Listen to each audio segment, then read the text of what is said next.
నమస్తే TV 999 news కు స్వాగతం. కుతుబుల్లాపూర్ ఎన్ఆర్ ప్యాలెస్ లో ఐడిపిఎల్లోని ఓ ఫంక్షన్ హాల్లో పార్టీలో చేరికలు. కవిత మాట్లాడుతూ మే 20 నుంచి జూన్ 20 వరకు ఈ కార్యక్రమం కొనసాగుతుందన్నారు కవిత. జేహెచ్ఎంసీలో మొట్టమొదటిసారిగా కుతుబుల్లాపూర్ నియోజకవర్గంలో జెండా ఆవిష్కరణ చేశారు కల్వకుంట్ల కవిత. రాబోయే కార్పొరేట్ ఎన్నికల్లో సీట్లు గెలిపించాలన్న కవిత, మా కార్యకర్తల ఉత్సాహం చూస్తుంటే మొదటి ఎమ్మెల్యే సీటు కుతుబుల్లాపూర్లోనే గెలిచేలా ఉన్నామని ఆశాభావం వ్యక్తం చేశారు కవిత.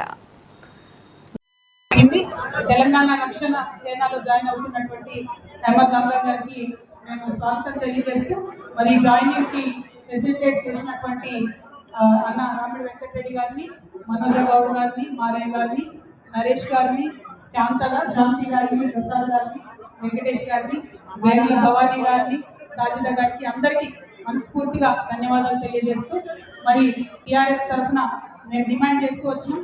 జూన్ 2వ తారీఖు లోపల ఉద్యమకారులకు సంబంధించి ఖచ్చితంగా ప్రభుత్వం నుంచి ప్రకటన రావాలి. మీరు కమిటీలు వేసి కాలయాపన చేస్తే కుదరదు, ప్రకటన రావాల్సిందే. 2వ తారీఖు నాడు ముఖ్యమంత్రి గారు జెండా ఎగరేసినప్పుడు గోల్కొండ కిలా మీద 250 గజాలు ఎక్కడ ఇస్తున్నారు, ఎట్లా ఇస్తున్నారు స్పష్టత ఇవ్వాల్సిందే. ఎంతమందికి పెన్షన్ ఇస్తున్నారో స్పష్టత ఇవ్వాల్సిందే. అదేవిధంగా స్కూల్ స్టార్ట్ అయ్యే లోపల ఫీజులు పెంచబోమనేటటువంటి జీవో కూడా ఇవ్వాలని డిమాండ్ చేసినాం. విపరీతంగా ఫీజులు పెరిగి అందరూ ఇబ్బందులు పడుతూ ఉన్నారు కాబట్టి ప్రభుత్వం ఆ జీవో వెంటనే రిలీజ్ చేయాలని చెప్పి మేము డిమాండ్ చేస్తూ ఉన్నాం.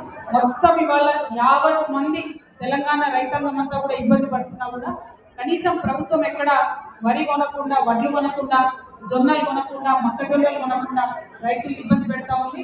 రైతుల పక్షాన అందరూ టీఆర్ఎస్ పార్టీలో ఉన్నటువంటి నాయకులు, సైన్యం అంతా కూడా రేపటి నుంచి కళ్ళల్లో పోవాలని చెప్పి రైతులకు మద్దతు ఇవ్వాలని చెప్పి డిమాండ్ చేస్తూ ప్రభుత్వాన్ని వెంటనే కొనుగోలు కేంద్రాలు పెద్ద ఎత్తున ప్రారంభించాలి.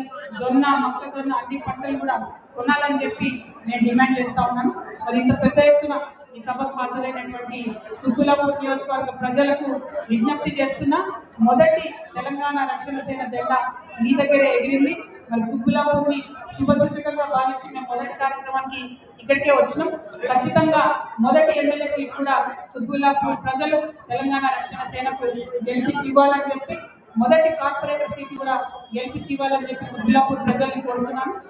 ఎట్లా అయితే మిమ్మల్ని గెలిపించమని అడుగుతున్నానో అంతకన్నా ఎక్కువగా కుతుబుల్లాపూర్ ప్రజలకు సేవ చేస్తామని కూడా మేము మాట ఇస్తా ఉన్నాము. Thank you. జై తెలంగాణ, జై టీఆర్ఎస్.